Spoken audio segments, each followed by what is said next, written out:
people go to the health expresses and getting their own tests, and do you think it's going to help the process? If people say, "Oh, I haven't had it yet, I'm fine. I'm not going to expose it to I think a test that up to a third of the time is wrong is not very helpful. And the other thing I would say about this, and this is important, okay? Everybody would love us to know lots of things that we don't about this novel virus. One of the things people would love us to know is if you have antibodies, what does that mean with respect to immunity?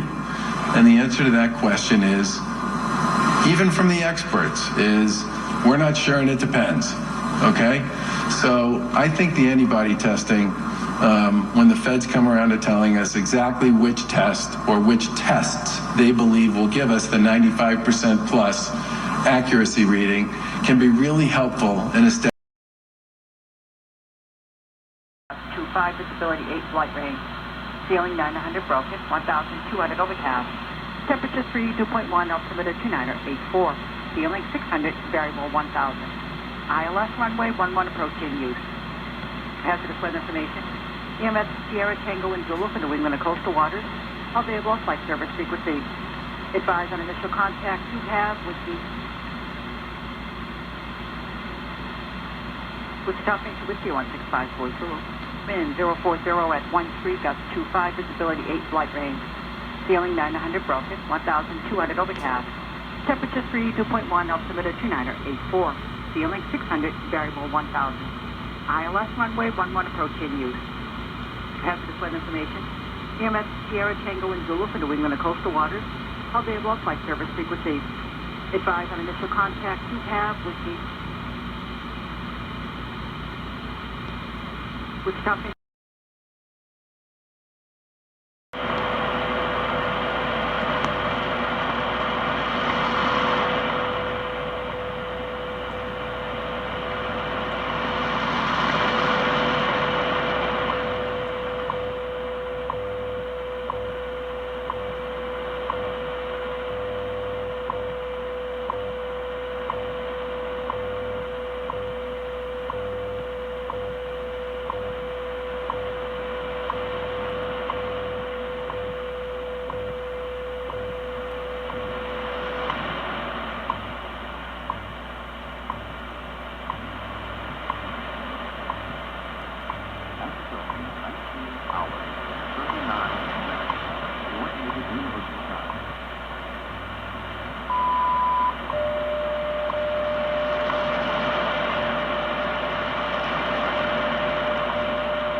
Check has 6,000 employees, and they gave the money back.